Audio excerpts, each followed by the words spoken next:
Hi everyone, I'm Jen Pepson-Elwood, an urban specialist with the Environment and Disaster Management, or EDM, program at the World Wildlife Fund.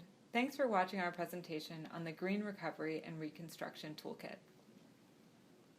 All around the world, disasters such as floods and storms are increasing in scale and scope, and unless communities adapt, disaster-related damages will continue to rise. Governments and communities facing more frequent disasters are trying to build back safer in a way that reduces their future disaster risk. We often get asked, why is a conservation organization involved in disaster management? Simply put, environmental damage and degradation can increase disaster risk. Healthy natural systems can support livelihoods and can reduce the risk of disasters. Environmental management to reduce risk and improve recovery can be financially affordable, effective, and can contribute to social equity. WWF has a long history of engagement with various crises going back to the publication Trampled Grass, which is about the 1990s conflict in Africa. For the EDM program, it started back in 2005, after the Indian Ocean tsunami devastated Indonesia, Thailand, Sri Lanka, and several other countries. WWF and the American Red Cross formed a 5-year partnership to help survivors rebuild their communities as well as the natural environments on which they depend. It was rare at that time for a conservation organization and a humanitarian organization to partner the way we did, and it's still a challenge today to bridge the gap between conservation and humanitarian work. But it's worth the effort. Evidence shows that communities can become more resilient through partnerships like this. Over the course of working with the Red Cross and their partners, we gained extensive experience incorporating environmental priorities into recovery, reconstruction, and risk reduction projects. These experiences led to the creation of the Green Recovery and Reconstruction Training Toolkit for Humanitarian Aid, which we call the GRT for short. The GRT is a training program designed to equip both professionals and communities to consider the environment during recovery and reconstruction. Since the GRT was launched in 2010, government officials, humanitarians, and community groups in countries like Haiti, Chile, Pakistan, Nepal, Guatemala, Thailand, Fiji, and China have used the GRT to rebuild with an eye towards nature. Although disasters wreak havoc, reconstruction can offer a significant opportunity to rebuild in a way that's more climate resilient and environmentally and socially responsible. At the heart of a green approach to disaster response is an essential but often undervalued truth.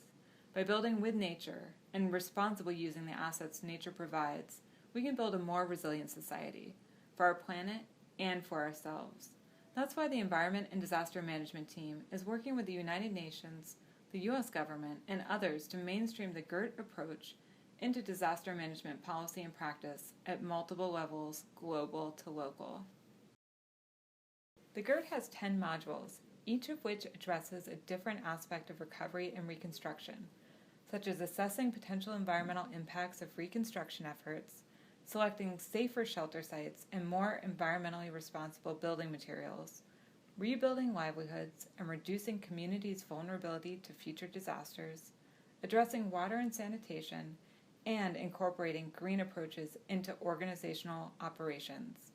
The GRT is open source and in English, Spanish, and Bahasa Indonesia.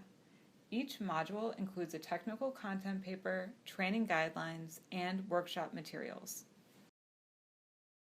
Here's a few examples of how GRT has been put into action. In 2014, we held a GRT workshop in Nepal focused on recovery from floods. A year later, in April 2015, a magnitude 7.8 earthquake struck central Nepal. The quake and its aftershocks resulted in a huge loss of life, injury, and economic damages. More than 500,000 buildings were destroyed and millions of people displaced. With a long recovery and reconstruction process ahead, the government of Nepal conducted a post-disaster needs assessment and a rapid environmental assessment.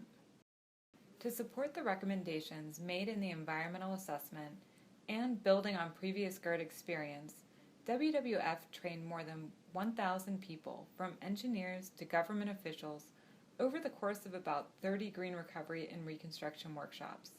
These trainings led to the development of additional country-specific resources, including a version of the GRT specific to Nepal, as well as a building materials guide.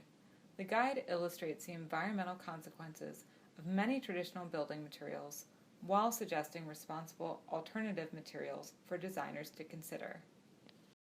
In Fiji, WWF provided GERT training to government, academic, and humanitarian partners following the 2016 Cyclone Winston. Our work on the GERT and other training materials led us to one of our most recent projects, our Flood Green Guide.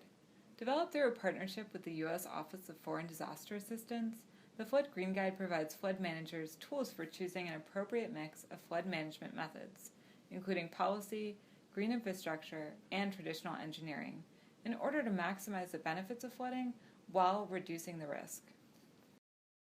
As you can tell, we've got a number of resources, and with support from our partners, we're working to learn from the application of these tools and trainings in order to improve our practices. With that learning goal in mind, we recently began what we call our Helpdesk, the Green Recovery Connect. Available 24 hours a day, anyone interested in environmental issues related to disaster management can call us, email us, or chat with an environmental specialist for project support. Helpdesk lessons learned will be compiled and made available online. The Green Recovery Connect, the GERT, and the Flood Green Guide are all available on our website, along with the other resources and updates on green recovery work happening around the world. You can find all of it at www.envirodm.org. You can also email us with any questions or comments at envirodm@wwf.us.org. Thanks so much for watching our presentation. Have a great day, and we hope to connect with you soon.